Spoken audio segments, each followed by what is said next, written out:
RS Bengali ক্লাসরুমে সকলকে স্বাগত। আজকে আমি পশ্চিমবঙ্গ প্রাথমিক শিক্ষা পর্ষদ অনুমোদিত চতুর্থ শ্রেণীর ইংরেজি পাঠ্য বইয়ের অন্তর্গত লেসেন 3-তে যে টেস্ট অফ বেঙ্গল নামক যে পাঠ্যাংশটি রয়েছে এই পাঠ্যাংশটি পাঠ করব এবং পাঠের মাধ্যমে ইংরেজি উচ্চারণ ও বাংলা অর্থ সহ সহজে পাঠ্যাংশটির বিশ্লেষণ করব এবং প্রতিটি অ্যাক্টিভিটি খুঁটিয়ে খুঁটিয়ে হাতে কলমে সেগুলির উত্তর করে দেবো।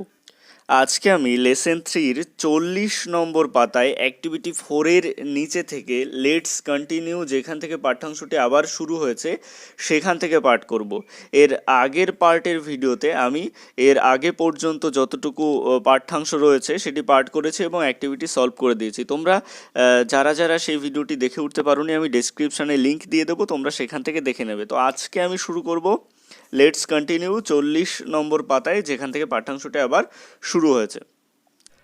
তো কথা না বাড়ি শুরু করবো আজকের মূল ভিডিও। তার আগে একটাই রিকোয়েস্ট, এখনও পর্যন্ত যারা আমার আরএস বেঙ্গলি ক্লাসরুম এই চ্যানেলটিকে সাবস্ক্রাইব করে উঠতে পারেনি তারা অবশ্যই আরএস বেঙ্গলি ক্লাসরুম এই চ্যানেলটিকে সাবস্ক্রাইব করবেন। দেখো আমাদের পাঠ্যাংশে কি বলা হচ্ছে, ইট ওয়াজ 9:30 AM, এটি ছিল সকাল 9:30, এটি সকাল 9:30।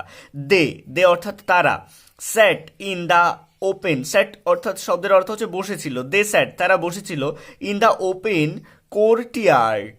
ওপেন কোর্টইয়ার্ড মানে কি, এটা খোলা উঠোনে, কোর্টইয়ার্ড শব্দের অর্থ হচ্ছে উঠোন।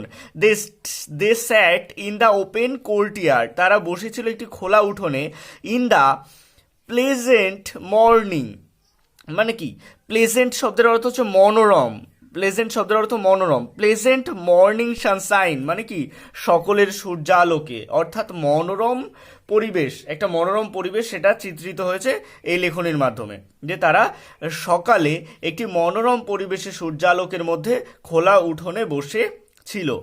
Grandma had prepared hot luchis and potato curries for them. Grandma মানে কি ঠাকুমা, হ্যাড প্রিপেয়ার্ড মানে তৈরি করেছিল, হট লুচিস মানে কি গরম লুচি, অ্যান্ড পটেটো কারিজ, পটেটো কারি মানে হচ্ছে আলুর তরকারি, ফর দেম, ফর মানে জন্য, দেম মানে তাদের। তাহলে কি হলো মানেটা, grandma had prepared hot luchis and potato curry for them মানে ঠাকুমা তাদের জন্য গরম লুচি এবং আলুর তরকারি রান্না করেছিল।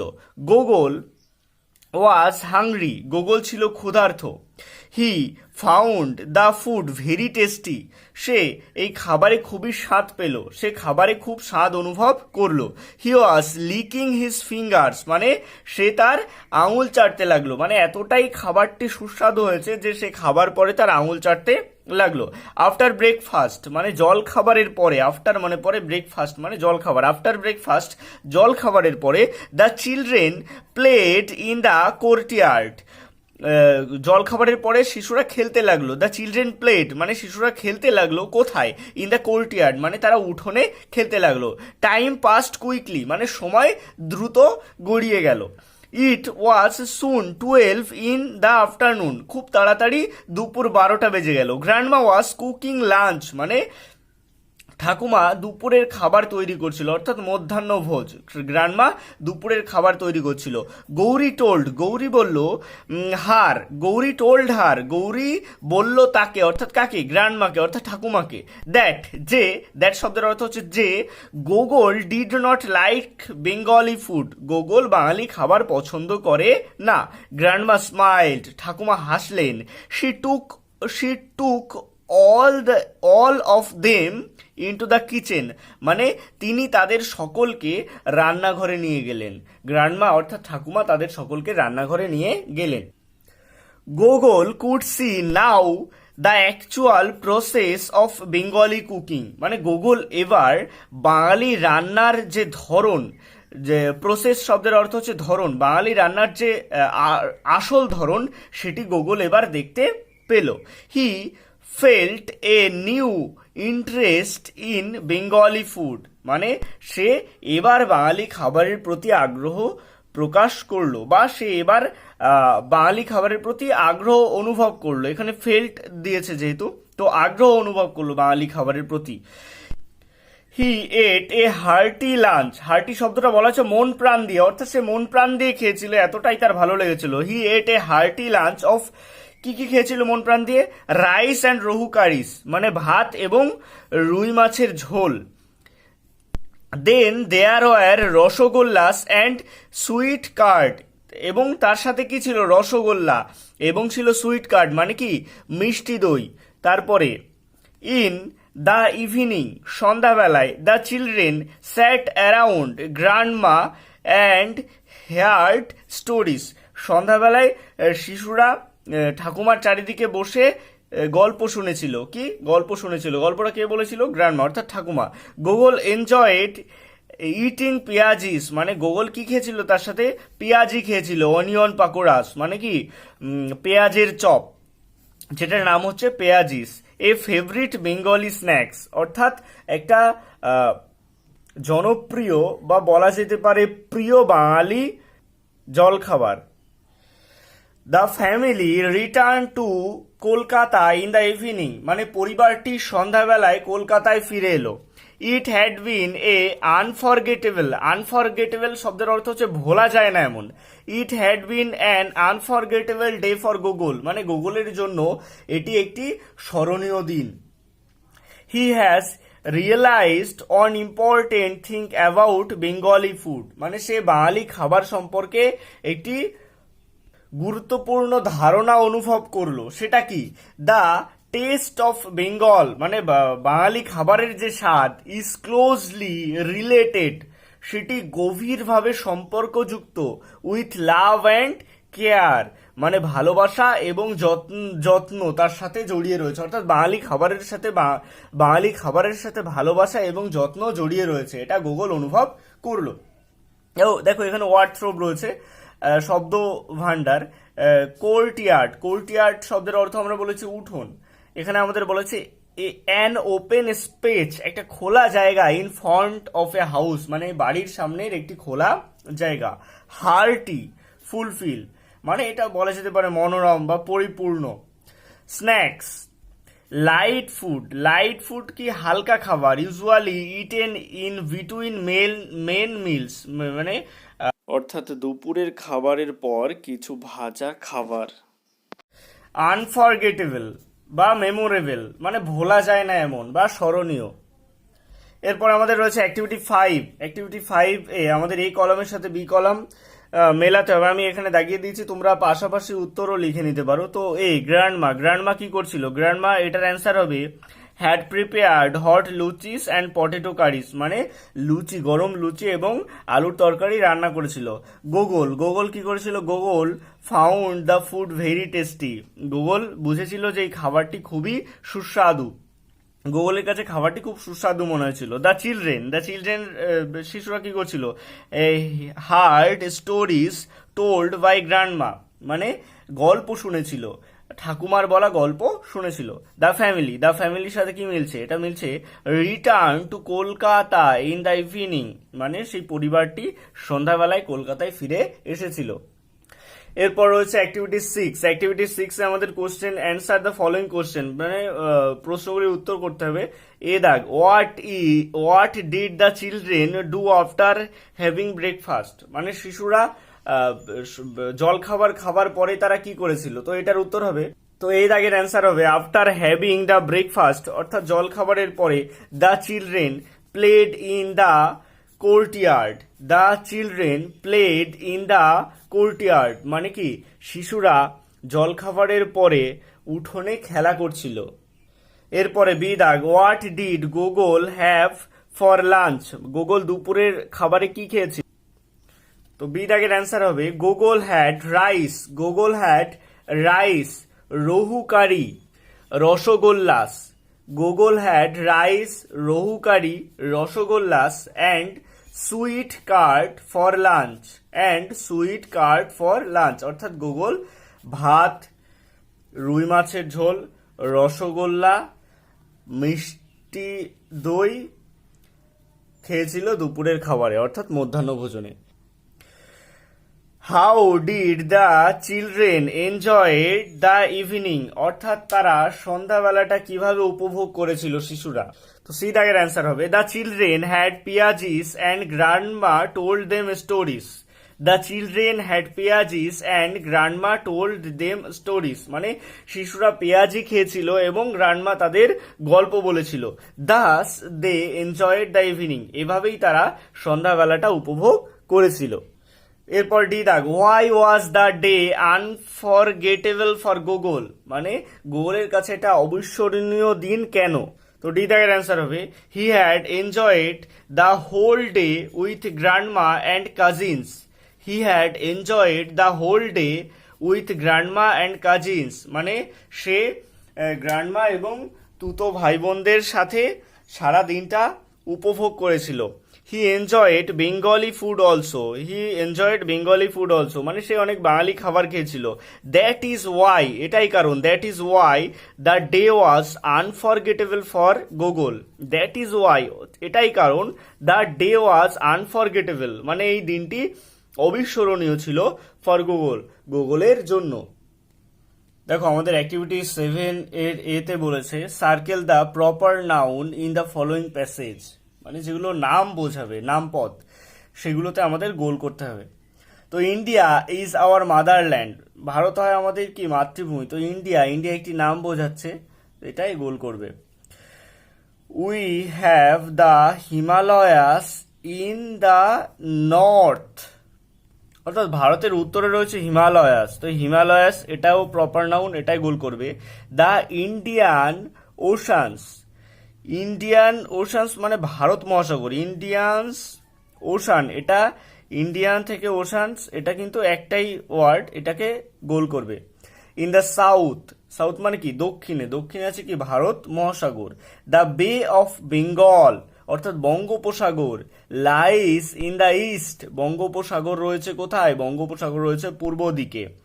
অ্যান্ড দ্য আরবিয়ান সি, অর্থাৎ আরব সাগর, ইন দ্য ওয়েস্ট, মানে রয়েছে কি পশ্চিম দিকে। New Delhi is the capital in our country, new দিল্লিতে গোল করবে। নিউ দিল্লিটা হচ্ছে কি, নিউ দিল্লি হচ্ছে আমাদের রাজধানী। তাহলে কোনটা কোনটা আমরা প্রপার নাউন পেলাম? New Delhi, Arabian Sea, the Bay of Bengal, Indian Oceans, India আর হিমালয়াস। এরপরে দেখো 42 নম্বর পাতায় 7 এর বি দাগ, অ্যাক্টিভিটি 7 এর বি বলেছে আমাদের প্রোনাউন। প্রোনাউন শব্দের অর্থ হচ্ছে নামের পরিবর্তে যেগুলো ব্যবহার করা হয়, তো সেই প্রোনাউন দিয়ে আমাদের শূন্যস্থানগুলি পূরণ করতে হবে। রবি ইজ এ গুড বয়, তারপরে হবে হি স্টাডিজ ইন ক্লাস 4, মানে রবি হয় একটি ভালো ছেলে। হি, হি মানে সে, তাহলে কিন্তু আমরা রবির পরিবর্তে কি ব্যবহার করলাম? হি ব্যবহার করলাম, তো এটাই প্রোনাউন। তো এর আগের অ্যান্সার হবে হি, এর আগের অ্যান্সার হবে এইচ ই, হি, হি মানে ছেলেদের ক্ষেত্রে সে বোঝাতে হি ব্যবহার করা হয়। 2 দাগ, পিপল ওয়ার হ্যাপি, জনগণ ছিল খুশি। দে, তারা, were shouting in the joy, মানে তারা আনন্দে চেঁচিয়ে উঠলো। দে হবে THEY, দে, THEY, দে, দে হবে এটার answer. 3, Salma is a young girl, Salma is a young girl, she draws very well, she draws very well, Salma একটি যুবতী মেয়ে, সে খুব ভালো আঁকে, তাহলে এটার অ্যান্সার হচ্ছে শি, SHE, শি। তারপরে 4 দাগ, I read a book yesterday, আমি গতকাল একটি বই পড়েছিলাম। I liked it very much, আমার এটি খুব পছন্দ, তাহলে এটার অ্যান্সার হবে ইট। এখানে আমাদের অ্যাক্টিভিটি 7 এর সি, এটাতে একটা আমাদের পাঠ্যাংশ দিয়েছে, এখান থেকে আমাদের প্রপার নাউনগুলো খুঁজে নিয়ে একপাশে লিখতে হবে, প্রোনাউন্সগুলো খুঁজে নিয়ে একপাশে লিখতে হবে। তো এখানে দেখো আমি গোল করে দিয়েছি, ওয়েস্ট বেঙ্গল, সুন্দরবনস, শান্তিনিকেতন এবং জলদাপাড়া, এগুলো হচ্ছে প্রপার নাউন। এই প্রপার নাউনগুলো যেগুলো গোল করে দিয়েছি তোমরা এই পাশে লিখবে, এই প্রপার নাউনের ঘরে লিখবে। আর প্রোনাউন্সের ঘরে লিখবে, দেখানোর চেষ্টা করছি, them, THEM, them, THESE, this, THEY, they, THIS, this, তারপরে আই, তারপরে ইট, এগুলো প্রোনাউনের ঘরে লিখবে। তো এটার আমি একবার মানে বলে দিই, there are many famous tourist spot in West Bengal, মানে পশ্চিম বাংলায় অনেক ভ্রমণের জায়গা রয়েছে। The Sundarbans, Shantiniketan and Jaldapara are some of them, Sundarban, Shantiniketan এবং জলদাপাড়া তাদের মধ্যে কিছু নাম। Many people visit this places during vacation, মানে অনেক মানুষ ছুটির সময় এই সমস্ত জায়গায় ঘুরতে আসে। They enjoy their stay at this place, তারা এই সমস্ত জায়গায় থেকে এই সমস্ত জায়গাগুলিকে উপভোগ করে। I have visited the Sundarbans, আমি সুন্দরবনে গিয়েছি। It is a beautiful place, এটি খুবই সুন্দর একটি জায়গা। এরপরে দেখো 43 নম্বর পাতায় রয়েছে ইটস রাইম টাইম, মানে এটি ছড়ার সময়। বলছে এখানে ছোট্ট একটা ছড়া রয়েছে তোমাদের পড়ার জন্য। If all the world war paper, যদি সমস্ত পৃথিবী কাগজের হতো, তো এই ছড়াটির নাম এটা। If all the world war paper, যদি সমস্ত পৃথিবী কাগজের হতো, and all the sea were ink, এবং সমস্ত সমুদ্রের জল হতো কি কালি। কি হতো? কালি। ইঙ্ক মানে কালি। ইফ অল দ্য ট্রিজ, যদি সমস্ত গাছ, ওয়ার ব্রেড অ্যান্ড চিজ, হয়ে যেত কি রুটি এবং চিজ। চিজ একটি বিশেষ খাদ্যদ্রব্য। What should we have to drink, তাহলে আমরা কি পান করতাম? অ্যাক্টিভিটি 8-এর আমাদের এখানে কিছু শব্দ দেওয়া রয়েছে, ওয়ার্ডস দেওয়া রয়েছে। তো এখানে এলোমেলো অনেক ওয়ার্ডস দেওয়া আছে, সেগুলো থেকে আমাদের সাজিয়ে গোল করতে হবে। তো আমাদের দেখো এখানে রয়েছে সামারটা করে দেওয়া আছে এখানে, এভাবে গোল করে লাল কালি দিয়ে গোল করা আছে। SUMMER, সামার, যেটুকু সামার ওয়ার্ড হচ্ছে সেটুকুতে গোল করে দেওয়া হলো। তারপরে আছে আমাদের ভিজিট, VISIT, ভিজিট। তাহলে আমরা ভিজিট কোথায় পাচ্ছি? এই যে এখান থেকে এই পর্যন্ত, এটা গোল করে VISIT, ভিজিট, এটা গোল করলে। তারপরে টেস্ট, TASTE, টেস্ট, এটা কোথায় পাচ্ছি? TASTE, টেস্ট, এটুকুতে গোল করলে। তারপরে ক্যারাম, CARROM, ক্যারাম, তো এটা CARROM, ক্যারাম, এটাতে তোমরা কি করলে? গোল করলে। তারপরে বেঙ্গল, BNGL, বেঙ্গল, এই দেখো প্রথমে রয়েছে BNGL, বেঙ্গল, এটাতে গোল করলে। তো এটা হয়ে গেল। এবার অ্যাক্টিভিটি 8-এর B, এটা বলেছে change the number of the underlines word and rewrite them correctly, অর্থাৎ আমাদের আন্ডারলাইন করা যে সমস্ত ওয়ার্ডগুলো রয়েছে সেগুলোকে আমাদের নাম্বার চেঞ্জ করে আবার পুনরায় লিখতে হবে। তো একটা দেখো করে দেওয়া রয়েছে, she has a nice pen, এখানে পেনের নিচে আন্ডারলাইন করা রয়েছে। তো পেন এই ওয়ার্ডটাকে নাম্বার চেঞ্জ করে লিখেছে কি PENS, পেন্স ছিল সিঙ্গুলার, করে দেওয়া হলো প্লুরাল, PENS, এস যুক্ত করে দিয়ে আবার বসানো হলো। পুরো বাক্যটা যা আছে তাই থাকবে, শুধুমাত্র যে ওয়ার্ডটি আন্ডারলাইন করা রয়েছে সেটি চেঞ্জ হবে। তারপরে I collected a leaf for my project work, তাহলে এখানে শুধু আমরা লিফটাকে চেঞ্জ করব। এই দেখো LEAVES, এই লিভসটাকে এখানে লিখে দেবে, তাহলে উত্তর হয়ে যাবে। তারপরে B, he saw a butterfly, এই বাটারফ্লাই জায়গায় কি লিখবে? BUTTERFLIES, বাটারফ্লাইস, দেখো এস যুক্ত করা আছে, প্লুরাল করে দেওয়া হলো ES যুক্ত করে। তারপরে C, I saw an ox, এই অক্সের জায়গায় লিখবে OXEN, অক্সেন। এরপরে 9-এর A আমাদের বলেছে right 4 sentence on your favourite food item, মানে তোমার প্রিয় খাবার সম্পর্কে। এরপরে 9-এর A দাগ, এখানে বলা হচ্ছে right 4 sentence on your favourite food item, মানে তোমার প্রিয় খাবার সম্পর্কে 4টে বাক্য লিখতে হবে। ইউজ দ্য ফলোয়িং হিন্টস, মানে তোমরা এই তথ্যগুলো নিতে পারো, এখানে যে তথ্যগুলো দেওয়া রয়েছে এগুলো নিয়ে তোমরা লিখতে পারো। তো 9-এর A দাগ তোমরা নিজেদের থেকে লিখতে পারো, আমি মোটামুটি একটি ধারণা দেওয়ার জন্য কিছু লিখে দিচ্ছি। My favourite food item is rasgulla, my favourite food item is rasgulla, মানে রসগোল্লা আমার প্রিয় খাবার। ইট টেস্টস সুইট, মানে এটির স্বাদ কি? মিষ্টি। কলকাতাস রসগোল্লা ইজ ভেরি ফেমাস, মানে কলকাতার রসগোল্লা খুবই জনপ্রিয়। It is white in colour, মানে এটি সাদা রঙের হয়। এরপরে অ্যাক্টিভিটি 9-এর B, এটা তোমরা নিজেরা চেষ্টা করবে, যদি তবুও কোনো অসুবিধা হয় তো আমাকে কমেন্ট বক্সে জানাতে পারো। তো এটাই ছিল ক্লাস 4 ইংরেজি টেক্সট বুকের লেসন 3 সম্পূর্ণ ভিডিওটি কেমন লাগলো অবশ্যই কমেন্টের মাধ্যমে জানিও। ভালো লাগলে লাইক করো এবং একই ক্লাসের বন্ধুদের সাথে ভিডিওটি শেয়ার করতে ভুলো না। সবশেষে একটাই রিকোয়েস্ট, এখনও পর্যন্ত যারা আমার চ্যানেলটিকে সাবস্ক্রাইব করে উঠতে পারেনি তারা অবশ্যই RS বেঙ্গলি ক্লাসরুম এই চ্যানেলটিকে সাবস্ক্রাইব করুন আর পাশে থাকা বেল আইকনটিকে প্রেস করুন নতুন ভিডিওর আপডেট সবার আগে পেতে।